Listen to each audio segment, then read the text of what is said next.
Me alegro de verlos a todos ahí, sonrientes. Eso es bueno, eso es bueno. Vamos a abrir la Biblia y hoy vamos a estar estudiando el Salmo 26. Bueno, el capítulo entero, el libro de los Salmos, Salmo número 26. Yo voy a leer en la versión de la Nueva Traducción Viviente, pero más o menos yo creo que en las diferentes versiones se puede compartir, se puede seguir. ¿Lo tenemos? Salmo 26. Dice la palabra: declárame inocente, oh Señor, porque he actuado con integridad. He confiado en el Señor sin vacilar. Ponme a prueba, Señor, e interrógame.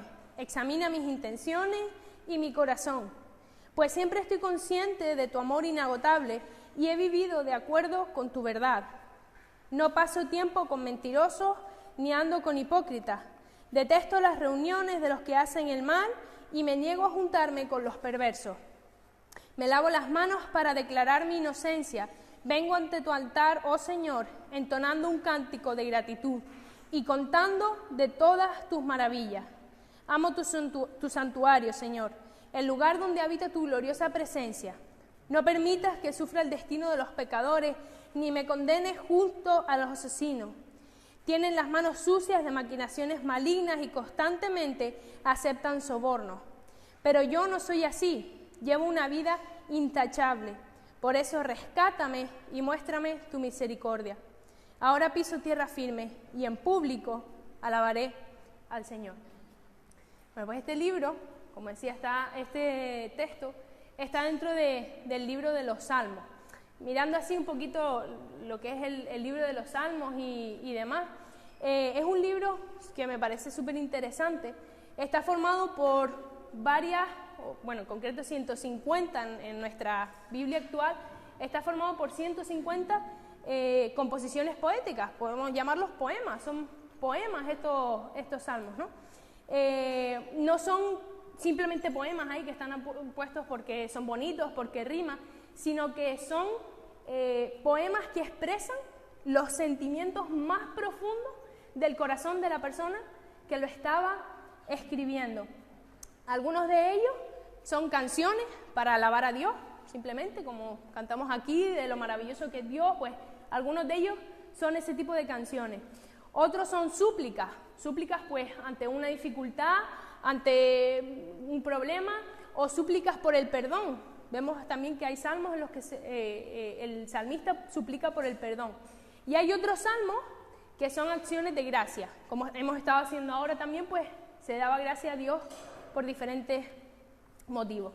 Pues estos salmos son una colección de cantos, poemas que muchos de ellos pues se cantaban y se utilizaban en el pueblo de Israel, pues en las fiestas que ellos celebraban al Señor. Ellos danzaban allí, yo me los imagino, eso tenía que ser una fiesta sana, ¿no? Pero alegría, como decía Marta ahí, no un canto de desesperación, sino un canto de alegría, cantando estos salmos, ¿no? E incluso en la Biblia, en algunos de esos salmos, se acompañan con las instrucciones, con cómo se tenían que tocar y todo eso, ¿no? Entonces es súper interesante. Y ahora se pueden preguntar, ¿qué tiene que ver todo esto con nosotros? Esos salmos fueron escritos hace miles de años, en una época totalmente diferente y en una cultura totalmente diferente, el pueblo de Israel. Pero la realidad es que a pesar del cambio de época, a pesar del cambio de cultura, hay cosas en las personas, hay necesidades, hay características en las personas que no cambian. Los seres humanos tienen necesidades y tienen características que son iguales aquí, en Pekín, en Israel, en donde sea, ¿no? Y los salmos, si los leemos, nos vamos a dar cuenta que muchos de ellos hablan acerca de esas necesidades, de esas cosas que son comunes para nosotros, aunque las escribieran en el pueblo de Israel. Hablan de alabanza, nosotros seguimos alabando al Señor, ¿no? ¿O no lo hacemos? Hablan, pues, de cuando una persona está deprimida, de cómo se siente. Nosotros pasamos por momentos en los que nos encontramos desanimados, ¿verdad? Quizás no es por los mismos motivos, no es porque nadie nos esté persiguiendo con un ejército para matarnos, pero sí por diferentes circunstancias. pasamos desánimo y los salmos nos hablan del desánimo. Entonces vemos que son cosas que son relevantes para nosotros hoy. Y en concreto este salmo quiero hablar de una situación que se repite en varios salmos y que hoy día nosotros también experimentamos, y es la opresión, el maltrato. Pero no me refiero a un maltrato físico, me refiero a un maltrato pues a través, ya sea de burla, de que cuando nos rechazan, incluso físico, ¿no? Cualquier tipo de maltrato, ¿no? ¿Alguno se siente identificado cuando hablamos de esto? ¿Alguna vez te has sentido maltratado por alguien? Ya sea en tu trabajo, en tu familia, incluso en la iglesia, ¿has sentido que alguien te ha dañado? O sea, yo sí. Sí, yo creo que es algo que de una forma u otra todos experimentamos, ¿no? ¿Y cómo reaccionamos ante esto? Otra pregunta ahí que lanzo. No, si no quieren, no me contesten. Ahí da vergüencilla, pero ¿cómo reaccionamos cuando alguien nos rechaza, cuando alguien se burla de nosotros, cuando alguien nos hace daño, incluso cosas más fuertes, ¿no? Doy esos ejemplos, pero podemos pensar también en cosas más fuertes. ¿Cómo reaccionamos ante eso? Y es de lo que quiero hablar en esta tarde, siguiendo este salmo. Aunque el salmo en sí, el salmo 26 que hemos leído, no habla explícitamente del maltrato, sí que David, en otro, que es el escritor de este salmo, por si creo que no lo he dicho, David es el escritor de este salmo, el rey David, y en otro de sus salmos, él escribió unos 73 aproximadamente, en otros sí que habla en repetidas ocasiones de que se está enfrentando a oposición, de que hay gente que lo busca para matarlo, de que hay gente que lo está calumniando, y diferentes cosas, ¿no? Y este salmo, cuando lo vemos, es un poco un reflejo de cómo él actuó ante esas circunstancias, cómo él actuó ante el maltrato. El rey David, como decía, era un hombre que conocía el maltrato al dedillo, el rechazo. Desde el minuto 1 en el que Dios quiso escogerlo para que él fuera el rey, el Señor habló con Samuel, el profeta, y le dijo: vete a casa del padre de David, a casa de Isaí, que allí está el rey. Yo te voy a decir quién es, pero tú vete allí. Entonces, claro, Samuel fue a casa de Isaí, el padre de David. Isaí, todo orgulloso, llamó a todos sus hijos a ver quién iba a ser el rey. Todos sus hijos estaban allí, menos uno, David. David le dijeron: bueno, tú eras un pastorcito, ¿no? Y este no va a ser seguro, porque este no va a ser el rey. Y llegado a leer, que no es algo que esté del todo claro, pero incluso en la Biblia en algunas partes se da como a entender que posiblemente David no fuera hijo de la misma madre que sus hermanos. Entonces, un poco también eso lo hacía estar como rechazado, ¿no? Vemos que incluso dentro de su propia familia, desde el minuto 1, empieza a sufrir rechazo. Cuando Dios lo llama y se convierte en rey, también el rey que estaba antes que él, Saúl, comienza a querer matarlo porque estaba envidioso de que Dios lo hubiera escogido y quiere matarlo, quiere hacerle mal. Incluso más adelante su propio hijo también le tiende una trampa para quitarle el trono.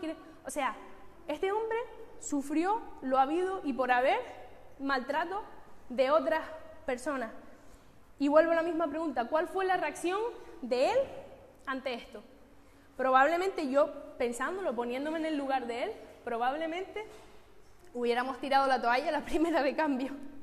Hubiéramos dicho: mira, Señor, no cuentes conmigo, porque yo esto no me esperaba que iba a ser así. Yo rey, camino de rosas, pero vemos que no. David no tiró la toalla. Él decidió permanecer firme, él decidió permanecer íntegro. Y ahora vamos a ver qué significa esa palabra, integridad. Vamos a leer el versículo 1, yo lo voy a ir leyendo. Él dice: declárame inocente, oh Señor.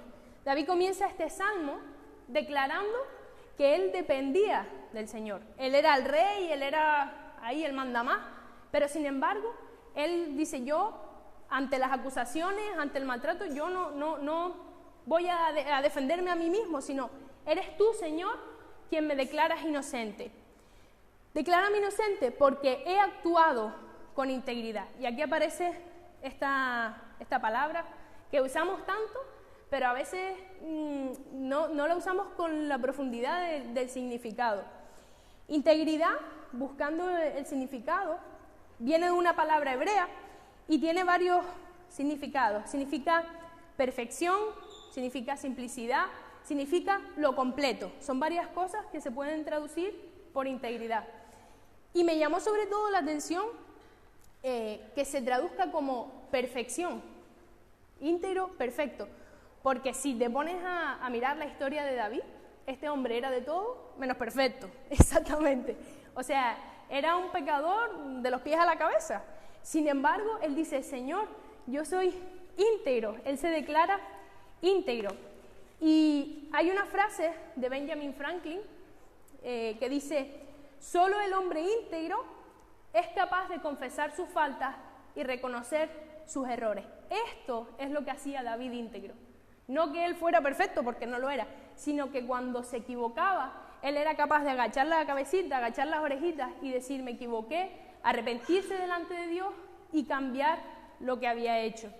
Ser íntegro es actuar en todo momento bajo un compromiso personal, con honestidad, franqueza y justicia, viviendo en total armonía con los principios personales y morales. No se trata solo de lo que hago, se trata de lo que soy. Se trata de que si yo, o David en este caso, él dijo que vivía acorde a la palabra de Dios. Si yo digo que vivo acorde a los principios de Dios, acorde a los valores de Dios, seguir íntegro significa que pase lo que pase, yo voy a seguir viviendo acorde a esos principios. Yo no voy a renunciar, aunque me presionen, aunque implique que me vaya, o sea, que en mi perjuicio, no voy a renunciar a actuar conforme a lo que Dios quiere. Eso es lo que David estaba diciendo. Y sigue diciendo, he actuado con integridad, he confiado en el Señor sin dudar. A pesar de que él se define como un hombre íntegro, y vemos que acorde a la Biblia lo era, él entendió que sus habilidades, que su integridad, que todo eso no valía nada si su confianza no estaba puesta en Dios. Porque si él pecaba y no había quien lo perdonara, Dios no lo perdona, no vale de nada. Pero él tenía su confianza en Dios porque sabía que cuando pedía perdón, Dios lo perdonaba, Dios lo volvía a restaurar. Y su confianza en Dios estaba por encima de cualquier cosa. Por eso él tomó esa determinación. He confiado en el Señor sin dudar. Tú y yo igualmente podemos tratar de vivir una vida íntegra, esforzarnos por hacer las cosas bien, por comportarnos íntegramente, pero si no confiamos en Dios, o sea, olvídate, vamos a fallar, y si no estamos confiando en Dios nos vamos a desanimar porque vas a ver que por nuestros propios medios es imposible, nunca vamos a llegar a alcanzar la perfección. Y si no confiamos en Dios, no confiamos en que Él nos perdona, vamos a tirar la toalla a la primera de cambio. Por eso, esa determinación de David, esa fue su reacción. Yo voy a confiar en Dios. Y ahora, ¿en qué cosas quiero enfocarme? En cómo no solo Él lo dijo de palabras, sino también en qué actitudes o en qué decisiones Él tomó que manifestaban esa confianza, que manifestaban esa integridad. Y leyendo el Salmo, quiero hablar de 6 decisiones que David tomó, ¿vale? Acorde a esta confianza. La primera de ellas es que David decidió ser transparente ante el Señor. Está en el versículo 2. Dice, ponme a prueba, Señor, e interrógame, examina mis intenciones y mi corazón. David había dicho que él era íntegro, le había dicho al Señor, oye Señor, yo vivo una vida recta, yo vivo una vida que intenta agradarte y todo lo demás. Pero no se limitó a decirlo de palabra, sino que le dijo al Señor que él probara eso. Hay 3 palabras en este versículo. La primera es examíname, o sea, examinar. David le estaba pidiendo al Señor que desnudara su corazón, que le hiciera una radiografía a su corazón para ver qué es lo que realmente había en él, para ver si realmente sus pensamientos, si realmente sus intenciones eran tal y como David declaraba, íntegras. Y esto no era algo que David dijo por primera vez. En muchos de los salmos, si lees, está esta palabra, examíname. David estaba dispuesto a dejarse radiografiar por el Señor, ¿no? Dice, interrógame. David estaba dispuesto a ser confrontado con las preguntas que el Señor le pudiera hacer acerca de sus intenciones, acerca de sus pensamientos. Y dice, pruébame, ponme a prueba. Y pensando en esto, ¿acaso no sabe Dios lo que hay en nuestros corazones, que necesita probarnos? Que necesita ver si valemos o no valemos. No, sí que lo sabe, pero muchas veces somos nosotros los que necesitamos darnos cuenta de lo que hay en nuestro corazón. Porque a veces vivimos pensando en una cosa, con esta, ¿no? Perdón. Vivimos pensando en una cosa, creemos estar agradando a Dios, pero realmente cuando analizamos nuestras intenciones están lejos de agradar a Dios. Por eso es necesario que Dios nos pruebe para ver si realmente nuestras intenciones son correctas. Y es necesario hacer todo esto, que nos examine, que nos interrogue, que nos pruebe para purificar, para quitar todas aquellas cosas que no agraden a Dios, como el oro, como siempre pone ese ejemplo de compro oro, que el oro se le pasa por fuego para que salgan todas las impurezas. Pues así necesitamos que Dios nos confronte para ver todas aquellas cosas que necesitamos eliminar. Y esto no nos gusta, vamos a ser honestos. No nos gusta desnudar nuestro corazón. Con las personas siempre tendemos a mostrar la parte que nos gusta. Es así, yo tiendo a mostrar mi cara buena, lo que pienso que a la gente le va a gustar, pero por dentro, lo más tal se queda ahí, guardadito. Y a veces intentamos hacer lo mismo con Dios, pero es ridículo. O sea, yo me imagino a Dios viéndonos ahí cuando vamos a orar y usamos nuestra oración tipo carta. Vamos a orar, Señor, gracias por el día de hoy, perdona mis pecados, bendice esto, ayúdame en esto, amén. Y ¿sabes? Y somos hipócritas delante del Señor en el sentido de que no estamos diciéndole a Dios cómo estamos, no estamos diciendo cómo nos sentimos. Y Dios, yo me lo imagino como en plan, venga, mi niño, que... No sé, me parece ridículo intentar aparentar delante de Dios que todo va bien cuando no lo va, o intentar aparentar que nuestras intenciones son sinceras, ¿no? Y tenemos que ser honestos para ponernos delante de Dios y decirle, Señor, me siento así ante esta situación que me ha pasado, me siento mal, me siento dolido, tengo ganas de cacharle la cabeza a esa persona, pero sé que eso no te agrada a ti, ayúdame y muéstrame aquellas cosas que no te agradan para cambiarlas, ¿no? Y me venía a la cabeza una canción que se llama Papá, de Alex San Pedro, y la primera frase dice, quiero entrar en tu habitación sin llamar, sin pensar, con mi rostro y mi corazón, sin lavar, sin aparentar. No tenemos que aparentar delante de Dios podemos ser quienes somos, porque Él nos conoce. La segunda cosa es que David decidió recordar el amor de Dios y continuar obedeciéndole. El versículo 3 dice, pues siempre estoy consciente de tu amor inagotable y he vivido de acuerdo con tu verdad. A veces cuando nos enfrentamos a la opresión, al maltrato, a la dificultad, parece que nos centramos en esto, ¿no? ¿No te ha pasado que tienes un problema y es como que, aunque no quieras pensar en eso, ocupa tu mente, te acuestas pensando en eso, te levantas, y no quieres, pero nos enfocamos en eso, ¿no?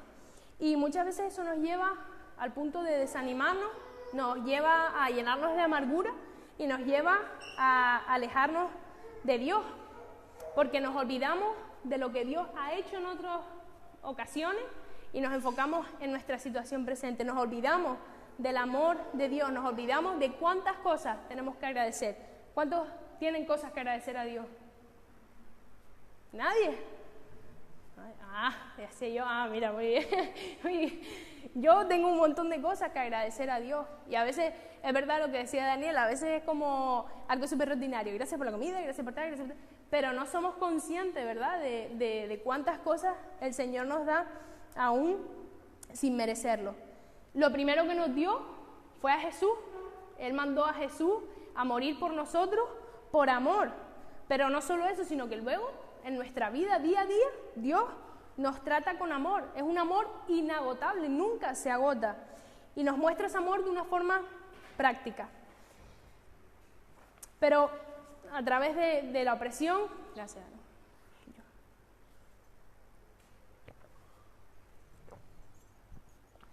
Perdón. A través de la opresión, el diablo va a querer que nos enfoquemos en eso. Y va a jugar con tu mente y te va a decir, hacer pensar cosas como, Señor, ¿dónde estás? ¿Por qué esto a mí? ¿Por qué esta persona me trata mal? Si yo te sirvo, si yo... Va a querer que pienses esas cosas, va a tratar por todos los medios de hacernos tirar la toalla. Y yo pienso que David, en algún momento, aunque no lo hiciera, él tuvo que pensar esto, él tuvo que sentirse... Podemos leer salmos de que él decía que se sentía, vamos, por los suelos. Y en algún momento tuvo que llegar a ese punto de decir, no puedo más. Pero vemos como, entonces, él dice, yo voy a recordar el amor de Dios constantemente, porque eso me hace desenfocarme de la opresión, me hace desenfocarme del maltrato y enfocarme en que Dios me ama, en que Dios tiene lo mejor para mi vida. Ahora, ¿cómo respondemos nosotros a ese amor? ¿Cómo respondemos? ¿De qué forma? Y es que cuando experimentas el amor de Dios, la forma en la que puedes responder es amándole a Él de vuelta. Y la mejor muestra de que amamos a Dios es, a ver quién adivina, la obediencia. La obediencia es la mejor muestra de amor. Jesús dijo que si le amábamos, íbamos a guardar sus mandamientos. Ahora, no es guardar sus mandamientos por miedo, sino porque yo lo amo, yo estoy agradecida por lo que Él ha hecho por mí, entonces quiero vivir mi vida como Él me lo pida, porque lo agradezco, ¿no? Y también porque sé que eso es beneficio para mi vida, ¿no? Cuando somos conscientes del amor de Dios y de su misericordia cada día, esto nos lleva a vivir así, queriéndole agradar a Dios. Misericordia es que cuando nosotros merecíamos morir, nosotros éramos enemigos de Dios. Habíamos pecado y la Biblia dice claro que la paga del pecado es la muerte. Pero cuando merecíamos eso, Dios dijo, no, yo te amo y te voy a salvar. Aunque te lo merezcas, aunque te merezcas la muerte, yo te voy a salvar. Eso es misericordia. Y como decía antes, no solo la mostró en ese momento, sino que día a día, aunque seguimos fallando, Dios sigue amándonos, Dios sigue mostrándonos su amor y no se aleja de nosotros. Y cuando más somos conscientes de esa realidad, más nos enamoramos de Dios y más vamos a querer obedecerle. Es una consecuencia el ser conscientes del amor de Dios y obedecerle. Ahora, también implica algo el recordar el amor de Dios que a veces no nos gusta, que a veces no es que no nos guste, sino que pienso que no es fácil. Y es que recordar el amor y la misericordia de Dios que Dios ha tenido con nosotros debe llevarnos a que nosotros debemos mostrarlo a los demás, incluso a aquellas personas que nos han hecho daño, incluso a aquellas personas que nos maltratan. El mismo Jesús, cuando estuvo en la tierra, introdujo este concepto que fue algo que chocó con la gente, ¿no? Él dijo, ¿han oído que la ley les dice, ama a tu prójimo y odia a tu enemigo? Pero yo digo, ama a tus enemigos y odia, no odies, ama a tus enemigos y ora por los que te persiguen. Esto, un poco spoiler de la peli La Cabaña, lo siento. No sé si la han podido ver, pero es una peli muy guay, se la recomiendo, o sea, va a acabar llorando, todos los que la han visto lo pueden corroborar, así que se la recomiendo. En esta escena vemos que el Señor simboliza como si fuera Dios y el hombre es un hombre pues, que ha pasado por una situación difícil, ha perdido a su hija porque alguien la ha matado. Y entonces Dios le está pidiendo que tiene, a modo resumido, que tiene que perdonar a esa persona. Y vemos como no es fácil. Este pobre hombre, yo me imagino cómo tenía que estarse sintiendo por dentro. Yo no tengo hijos, no sé lo que puede ser perder un hijo, ni no lo siento, ¿no? Pero no tiene que ser fácil. Y no es fácil perdonar a alguien, amar a alguien cuando nos ha hecho daño, cuando nos ha hecho sentir mal. Legítimamente tendríamos todo el derecho de estar enfadados, de estar a querer lo peor, pero hay una realidad, es que nosotros también éramos enemigos de Dios. También Dios tenía derecho de habernos dicho, venga al infierno, y no, Él dijo, te perdono. Y entonces, ¿cómo nosotros podemos pedir perdón si luego no somos capaces de perdonar a otros? Tenemos que, aunque sea difícil, practicar esta realidad en nuestra vida y no convertirnos en jueces. Me gusta algo que dice, recuerda que esa persona, por mucho que te haya hecho daño, también es mi criatura, yo lo creé y quiero darle la oportunidad de redimirse, darle la oportunidad de salvarlo. También me gusta otra frase que dice, no te pido que excuses lo que hizo, sino que confíes en mí para hacer lo correcto y saber lo que es mejor. El perdón no se trata solo de obediencia, es obediencia a Dios, pero además cuando perdonamos eso tiene un efecto liberador para nuestra vida. Mientras guardamos rencor, mientras guardamos amargura, es peor para nosotros, nos vamos volviendo personas amargadas. Sin embargo, cuando aprendemos a perdonar, aunque sea doloroso, a la larga trae liberación para nuestra vida. La tercera cosa es que David rehusó vengarse, un poco en relación con este tema del perdón, ¿no? Y es los versículos 4 y 5. No paso tiempo con mentirosos, ni ando con hipócritas. Detesto las reuniones de los que hacen el mal y me niego a juntarme con los perversos. David nos está hablando aquí de las compañías, ¿no? ¿Quiénes son nuestras compañías? Hay un dicho muy famoso que dice, dime con quién andas y te diré quién eres. Entonces, David está diciendo, yo no me junto con estas personas porque yo digo que vivo en integridad y estas personas viven cosas completamente alejadas de lo que yo vivo. Entonces, yo no hago lo que ellos hacen. ¿Con quién nos juntamos nosotros? No solo en situaciones normales de nuestra vida cotidiana, pero llevándolo a lo que estamos hablando, al tema de cuando nos hacen daño, cuando nos hacen mal, hay una realidad y es que somos muy propensos a ir a contarlo a otras personas, ¿verdad? Como una forma de desahogo. Pero ¿a quién acudimos? ¿A quién solemos acudir? Acudimos a estas malas compañías de las que nos habla. Personas que lo que nos van a aconsejar es lo mismo que hemos dicho que está mal. Pues tú tienes que contraatacar, tú estás en tu derecho, devuélvesela. Ese tipo de personas, personas que buscan hacer el mal, personas que no quieren perdonar. Acudimos a ese tipo de personas. Eso nos aleja de lo que Dios quiere. Incluso David experimentó que incluso sus propios amigos, él tuvo en 2 ocasiones, mientras el rey anterior a él, Saúl, lo perseguía para matarle, David tuvo 2 ocasiones de matarlo. Tuvo 2 oportunidades para haber acabado con su vida y haber acabado con el problema. Pero cuando él estaba delante de ese rey indefenso, sus amigos le decían, venga, ahora es el momento, mátalo y ya se acabó todo. Y David dijo, no me corresponde a mí, este hombre, Dios lo eligió y yo no soy quien para acabar con su vida, ¿no? Entonces vemos cómo tenemos que rechazar esos consejos que no vienen de Dios, que nos alejan de su voluntad, ¿no? Que nos alejan de su voluntad. Entonces, en vez de esto, lo primero que tenemos que hacer es, nuevamente, acudir a Dios, pedirle a Él que nos ayude. Y segundo, si quieres hablar con alguien, busca a alguien que sea maduro en Dios, que crea en Dios, que tenga los mismos valores que tú dices tener o que tú tienes, ¿no? Y que sea maduro en Dios.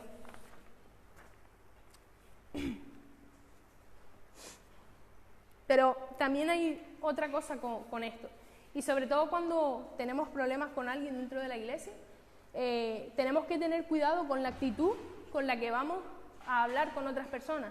A veces decimos, no, yo voy a hablar con tal persona para que ore por mí, para que esté orando por mí, pero en realidad lo que queremos es soltar por esta lengua, ¿no? Y imagínate que yo tengo un problema con Aarón y voy a hablar con la pastora y le digo, Checho Marta, ¿te puedes creer lo que me hizo? Vengo para que ores por mí, para que ores por mí y tal, pero ¿te puedes creer lo que me hizo Aarón? O sea, es que es un falso, o sea, es que es más hipócrita.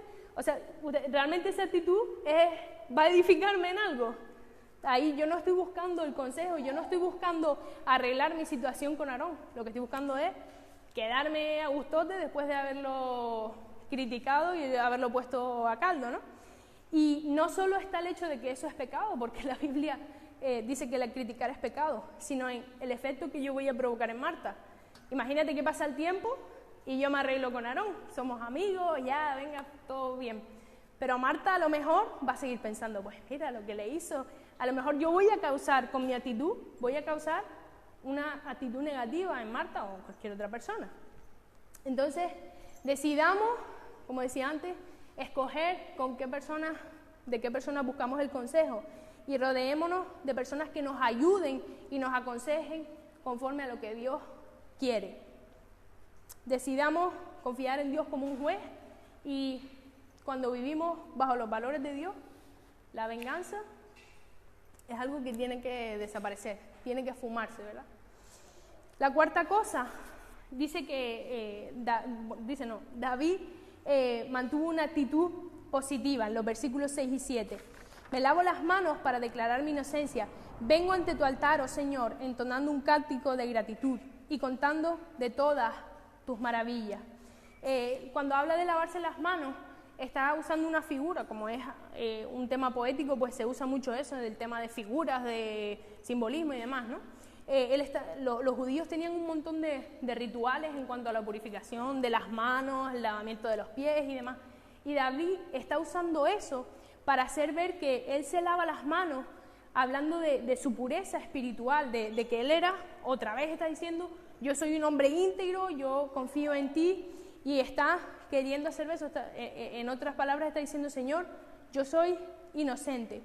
Y vemos la seguridad que tiene David al decir esto, o sea, él no duda en decirlo, y es porque eso viene, esa seguridad viene cuando hay una conciencia tranquila, cuando hemos sido expuestos delante de Dios, cuando no tenemos nada que ocultar delante de Él, estamos con esa seguridad, no tenemos que estar con temor y siempre esperando a ver por dónde va a ser. No, estamos seguros porque no hay nada que esconder, ¿no? Y nuevamente, pensando en estos versículos, vuelve a surgir el riesgo de desenfocarnos, de desanimarnos y de alejarnos de la presencia de Dios.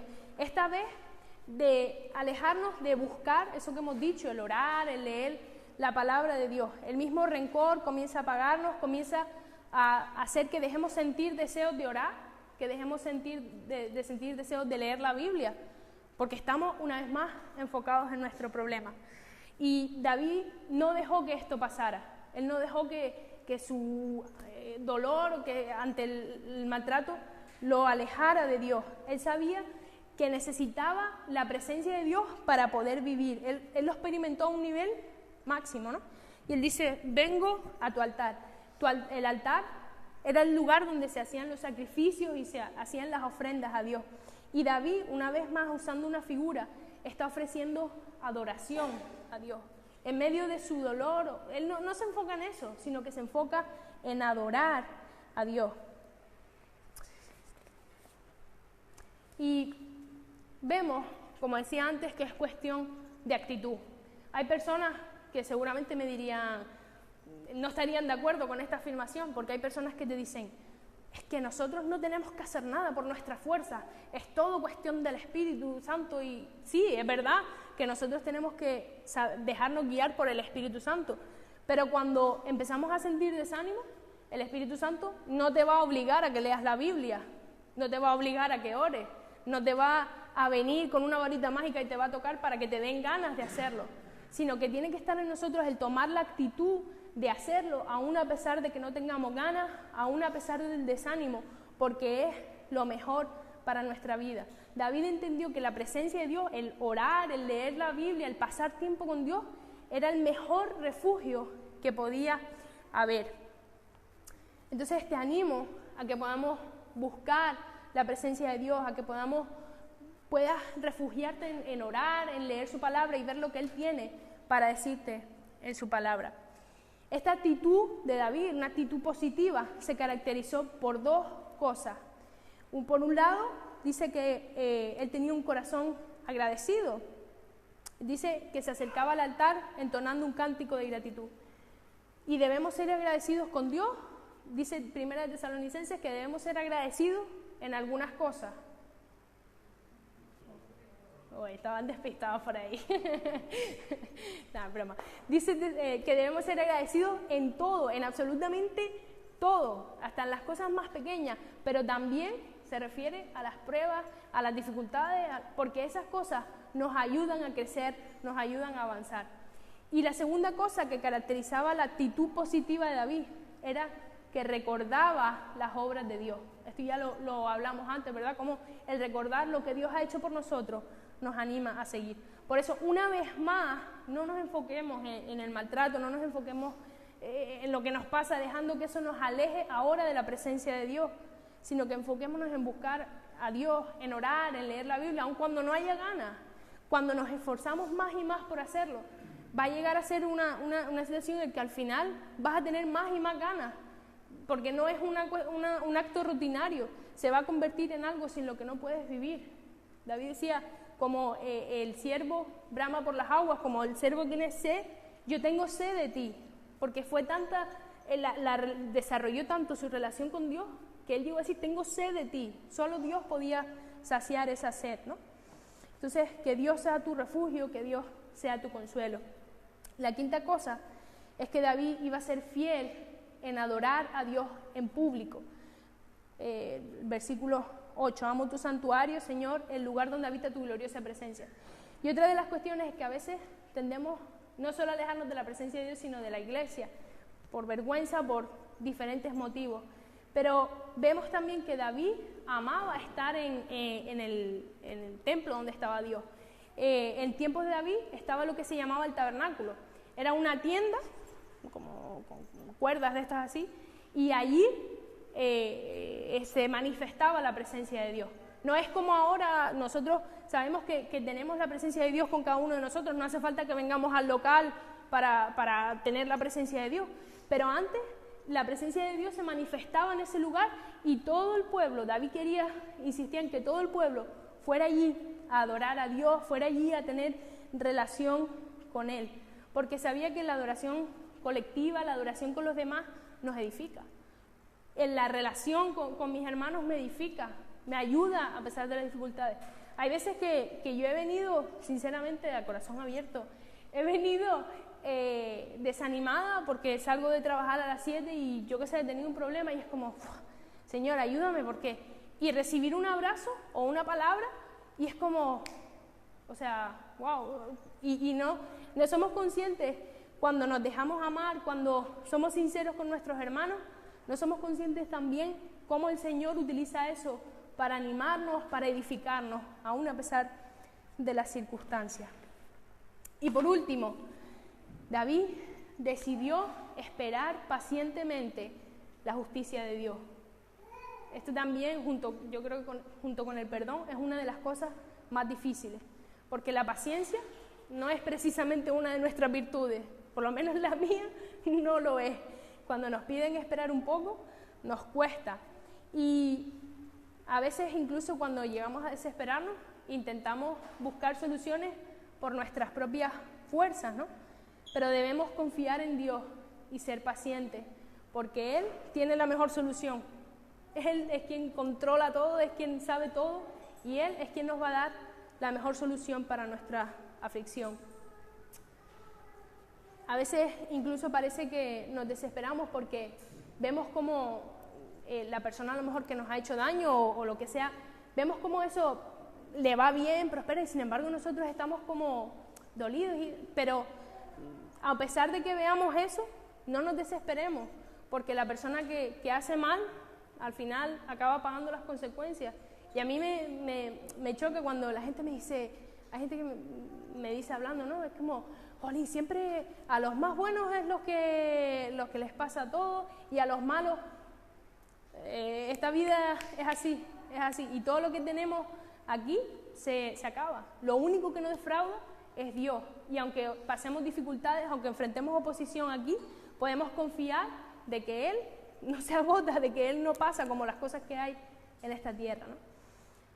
David termina una vez más en el versículo 11 hablando de que él llevaba una vida intachable, de su comportamiento, de que él era justo, de que era íntegro.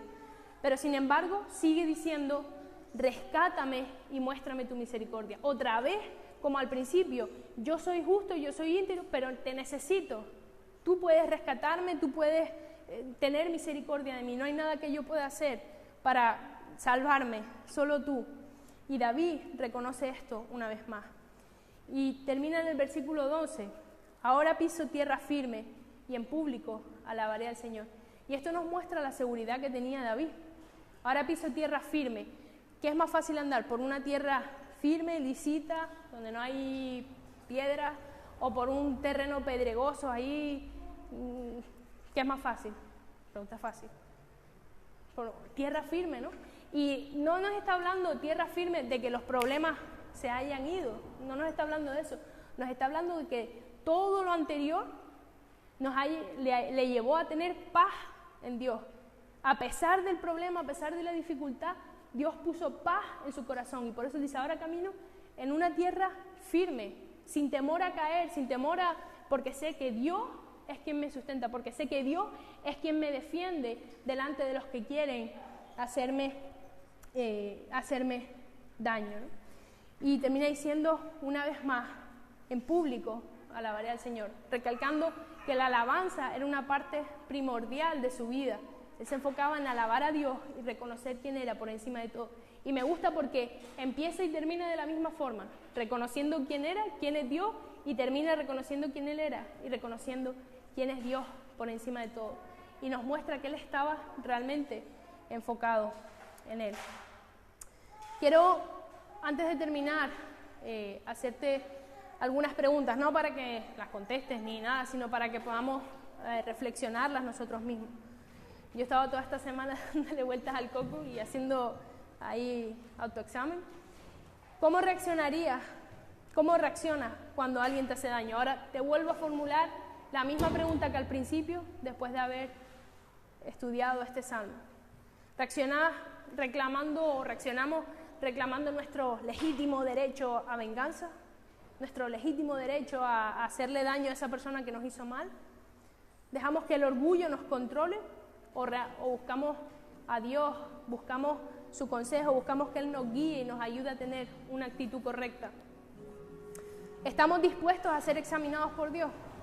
Como decía, no es fácil exponer nuestro corazón a Dios, no es fácil ser honestos y decir, Señor, aunque yo quiero aparentar esto, la realidad es que hay esto otro en mi corazón. No es fácil.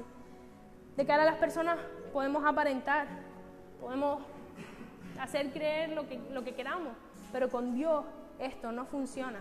Seamos transparentes con Él. No veas la oración como un monólogo que nos limitamos a soltar y ya. Es una conversación en la que Dios te habla. Dios te habla a través de su palabra, a través de cosas que pone en tu espíritu, en tu mente. Deja que Él te hable y te muestre quizás también aquellas cosas que no están bien en tus actitudes para que puedas cambiarlas. Oro porque estas decisiones que tomó David, espero que se acuerden de alguna de ellas, si no, luego se las paso. Oro porque estas decisiones sean una realidad en nuestra vida. Y no es fácil, vuelvo y repito, no es fácil. No es fácil porque yo tengo un carácter que me gusta saltar cuando me hacen algo, me gusta, pues yo no voy a quedar por debajo, yo quedo por arriba. Pero si soy honesta, sé que esto no agrada a Dios. Y si quiero llevar una vida íntegra como David, sé que esto tiene que cambiar. Quiero terminar hablando de otra cosa también.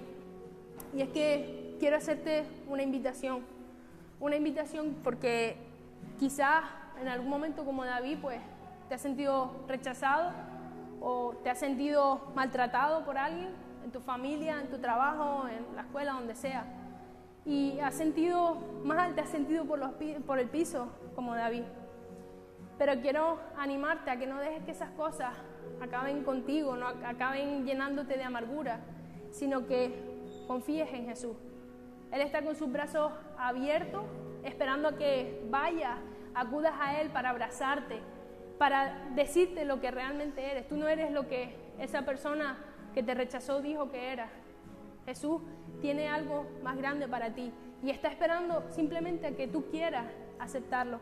tiene un regalo para ti y hoy te está ofreciendo esa oportunidad de dejar de que ese rechazo te defina, ese maltrato te defina y dejar que sea su amor, dejar que sea su misericordia para ti lo que te defina.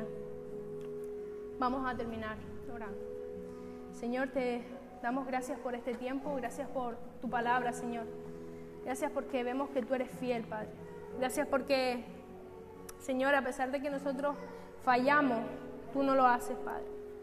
Queremos poner delante de ti esto que hemos escuchado, Señor, acerca del maltrato, Señor. Día a día vivimos este tipo de situaciones. Nos rechazan por diferentes circunstancias, por ser tus hijos, por ser de una forma, por lo que sea. Padre, y eso, siendo honestos, duele, Señor, y hace daño, Padre. Te damos gracias porque tú lo entiendes, Señor, porque no eres un Dios que nos juzgue por estar dolido, sino que tú entiendes eso y tienes misericordia de nosotros. Te pedimos que nos ayudes a no dejar que estas cosas nos quiten la mirada de ti, sino enfocarnos en ti, Señor, y a tomar la actitud correcta, a saber reaccionar como tú quieres, a pesar de que sea difícil, a pesar de que nos cueste, Señor. Padre, te quiero pedir por cada persona que está en este lugar, Señor, que tú mires nuestros corazones, Padre. Y si hay, Padre, algún momento que venga a nuestra mente, Señor, en el que sentimos rechazo, sentimos maltrato, Señor, no permitas que eso nos defina, no permitas que eso nos amargue, nos llene de amargura y nos aleje de ti, Señor, sino que en el nombre de Jesús te pedimos que tú, Padre, sanes toda herida, Señor. Padre, que tú pongas tu restauración, Señor, que tú pongas tu sanidad, Señor. Y pedimos que tú nos ayudes a entender que estás ahí para abrazarnos, Señor. Y que aunque el proceso sea difícil, tú vas a estar ahí para guiar. Te damos gracias porque podemos confiar en ti. En el nombre de Jesús. Amén.